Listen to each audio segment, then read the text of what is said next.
Good morning. I say good morning. It's 12:53, which is morning for me, I guess, if you start as late as I do in the day. I was up till probably about 3 in the morning. I've been really having trouble sleeping at night. Probably because I have been giving up caffeine. I go home more tired. I'm too tired to exercise. Last night I'm too tired to exercise, too tired to go to the gym. And then I come home and eat because I'm depleted of energy. And then I'm guessing that energy from the food is what keeps me awake. So I'm all wonky right now.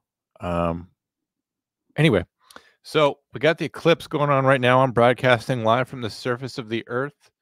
I am not within the path of totality. I am totally in the path of partiality, though, and that's got to count for something. Here's the problem. As you will see, I wanted to share some memes with you this morning. By the way, Comm Center coffee is just, wouldn't you love that? It's Zevia Dr. Pepper, but that doesn't sound as cool. Well, let's share some eclipse memes real quick. This one hit me right in the feels. Dad, why are we staring at the eclipse? So we never have to watch another Cowboys game, son.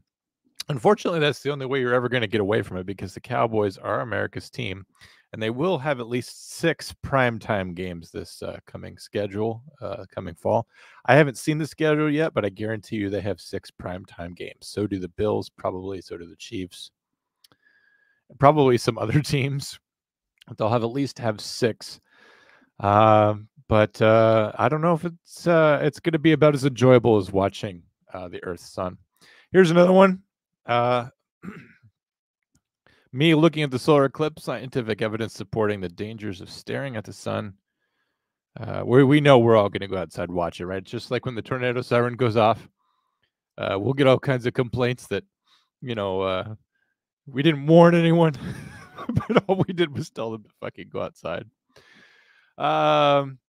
Looking at the eclipse so I can file for disability on Monday. Yeah, if you're smart, you do the filing now. Mention that you have gone blind. Just do to complete the paperwork when you still have it. This one's for me. Trying to look at the rare solar eclipse, and the sky is cloudy. It is cloudy here today, here on the fucking moon. I remember we were in the path of totality probably 4 or 5 years ago. And I think I even took the day off from my part-time job for it because I'm pretty into the universe and whatnot. And sure enough, it ended up being cloudy. It just got really dark. I'm guessing it's about to get really dark outside. So that's that. What else do we got going on? Tomorrow, the Missouri Department of Corrections is set to execute one Mr. Brian Dorsey. I broke this down on the show Hard Time. For those of you who don't listen to Hard Time, it's another podcast that I do just for fun. But wouldn't you know, it just makes me insane because we cover all kinds of topics that are designed to make me insane. But 70 correctional officers at the Missouri DOC have signed a letter to the governor asking for him, Brian Dorsey, to be pardoned. Brian Dorsey in 2006 killed his cousin's husband, orphaned their child. Brian Dorsey performed unspeakable acts subsequent to that murder. I'll let your imagination fill that in because the YouTube algorithm wouldn't like me actually saying what Brian Dorsey did. And in all these years since 2006, Brian Dorsey's been a model inmate. The Missouri DOC has been letting him live in an honor dorm, and he's been cutting hair for the staff, including the warden and the deputy warden. And this correctional officer, Tim Lancaster, who's been there since 94, wrote this letter saying that we correctional officers know the real Brian Dorsey. We correctional officers know that he's changed, and we're begging for clemency. I just wanted to register my disgust here that that's something that would even happen. Correctional officers, it's unprofessional for you to attempt to have sway or bearing over the meting out of justice. We got to remember that Brian Dorsey's family is the same family as Sarah and Ben Bonnie. If anyone should be asking for clemency, it should be the family. And if they're not asking for it, you need to keep your mouth shut. It's not up to you. We have 2 parents killed in the prime, 25 years old, and their daughter orphaned on Christmas Eve. You know, correctional officers, you didn't have to spend every single Christmas Eve with this little girl in the memory of her stolen parents. You didn't have to see the crime scene photos. A firearm was involved. You don't have to go out to the graves every year and pay tribute to them on a sad and solemn Christmas. So don't write a letter to the governor saying he gives the best haircuts and you won't let anyone else do the job. You've been conned.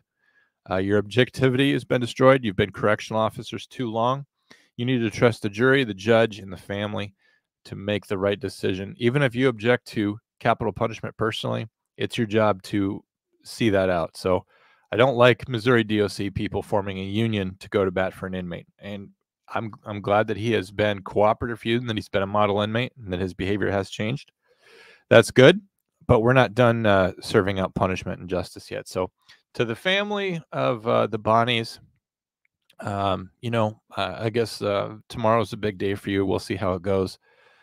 I know that that's not going to silence the screams of justice from your lost loved ones any better, but I guess I was appalled by these DOC employees in Missouri. It's very unprofessional. In fact, the person, Tim Lancaster, who wrote that letter, has recently retired, and he knows that he couldn't have written that letter when he was a DOC employee. So just some appalling things that correctional officers are out there doing in Missouri. What do I have to do today? Well, I thought about doing this and going out and driving under the Earth's sun so that I could at least, get a little bit of that vicarious eclipse enjoyment. But it's cloudy, so it's just going to be kind of dark outside. Give me that Twilight vampire mood. It'll help me be depressing. I'll probably put on some Spotify music, something really sad, so that I can be more depressed. But it's also Monday. Thank you, Christy. I have to go down to the courthouse and get license plates on my vehicle. That's right. I bought a truck 2 months ago, and through various finagling, I've managed to avoid putting license plates on. They expire on Wednesday, and when you work for the courthouse, you cannot have expired plates outside. The cops will come inside and tell you. Just want to say hi to those people who surprised. David J, big surprise that you're here. Christy, my sister, says hello. Felony Melanie. This counts as me talking to you today, so I don't have to answer any of your DMs. Christy, I can't believe it's cloudy where you are. It's sunny 300 days a year down there and sunny wherever you are. Hello, Will Craze. It's sunny where you are. Mike W, never seen you in the chats before. You're always lurking. Could be that you're just not a night person. Maybe there'll be more daytime stuff coming up. Christy says I might have to send that one to someone. Christy, if you're looking for the source of these memes, they all come from the Babylon Bee. So if you go over to Not the Bee, they have all the memes for you. Again, Mike W says sunny in southwest Wisconsin. It's predicted to be 87.1% eclipse. Mike, good luck looking for cows in the state of Wisconsin. You're going to watch it on Disney Plus, Christy says. Christy, when we were kids, we used to make these little boxes they were shoe boxes, and we'd do little pinhole things. And I can remember being at school and watching the little circle kind of get covered up, and that's as good as it gets. Dewey did not get informed that Comm Center Coffee exists. Well, I was just feeling especially angry about the Brian Dorsey situation. And so I said, you know what I ought to do? And I'm looking into things as a producer. I'm like, how do I help the channel grow? You've got to provide them with lots of content, things that they want to see. And Dewey's doing his part to provide content.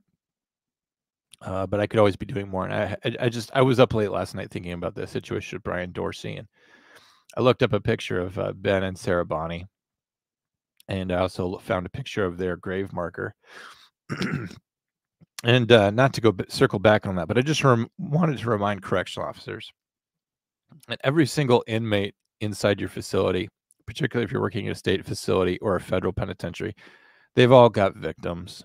Every inmate you see that smiles at you, shoots the shit with you, laughs with you, jokes with you, they've all got somebody that is their victim. So keep that in mind. Cloudy in Mankato. Will Cray, did you know that Mankato lies within 3 different counties? Will Cray, did you know that Mankato is the site of the largest Native American massacre in U.S. history? And other facts about Mankato. They've got that Happy Chef restaurant and a gas station on either side of the street, so that when you stop on US 169 on your way through Mankato, because why would you get out of the car there? No matter which direction you go, you can stop at a gas station. I kind of like the red one. I don't remember the name of it. Felony Melanie, thanks for talking to me. Jay John, you're welcome. David, sunny in 64 in Southern California. Big surprise that it's nice in San Diego. All right, Will Cray. Yeah, it's a huge town. And as for the Native American massacre, I didn't know that. It's not a huge town, just compared to like the towns that are around it, compared to like Lake Crystal and stuff. It is compared to, if you're going to head down that way, Will Cray, you ought to just hang out in St. Peter. They've got a pretty neat little downtown area there, and there's a bar there called Patrick's that I absolutely love. They have fantastic food. They've got a good selection of beer and liquor, if you're into that sort of thing. They've got something new there that I wanted to try recently. I don't remember what it is. They've also got an Herberts and Gerberts, which is the sandwich shop that I got fired from. Well, I didn't get fired from there. I fired myself from there after working there for 3 days, 9 total combined hours. They got a Taco John's there. They've got a really upscale grocery store. Then, of course, they've got that really nice college. But St. Peter is a very, very pretty town. And it's hard to believe that they've got a drug treatment facility right there in St. Peter, and that it's just down the road from Mankato, which is like post-industrial garbage town with their columns of smoke and that mural that they put on the one foundry there or whatever. Classless. Bone Coals Fleas Austin says it's cloudy in Sartell. Well, I don't know where that is. Sorry. Mankato was home to the last execution Minnesota sentenced. Mankato was also the temporary training camp. It was the training site of the Minnesota Vikings for like 50 years until they moved it to Eagan. So the Minnesota Vikings also used to train in Mankato. Well, I don't know if you knew that. You're working here in Mankato.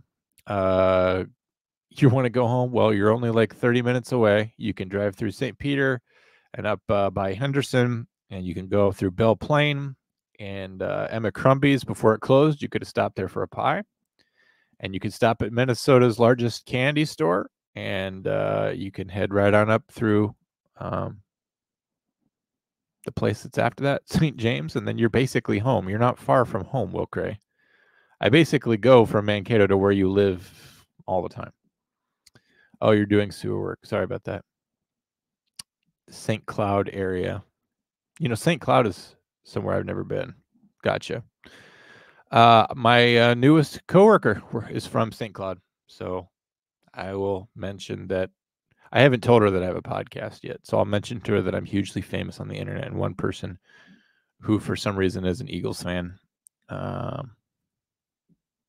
is from that area.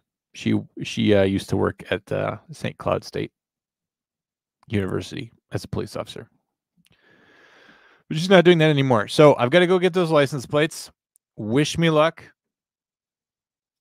on getting that done. I'm gonna have to pay the sales tax on it. It's not a lot where I live, luckily. I'm gonna have to go finally get license plates and get legal. And then I'm gonna go to the gym because I skipped it last night. And I'm trying to get those gains, with a Z. So goodbye to everybody. Bone Cold, Minnesota largest candy store support. Let's support Tyrant Timmy Waltz, governor of Minnesota. Oh, they're a supporter of him? Why would they be a supporter of him? Like, because of him, they had to like close and stuff. I didn't know that they were way off to the left. Bone Cold. That's good to know, because I can get root beer anywhere. Will Cray, I have I have hours of work I have to do in here. What kind of truck did I buy at Christie? I got a Ram 1500. This was after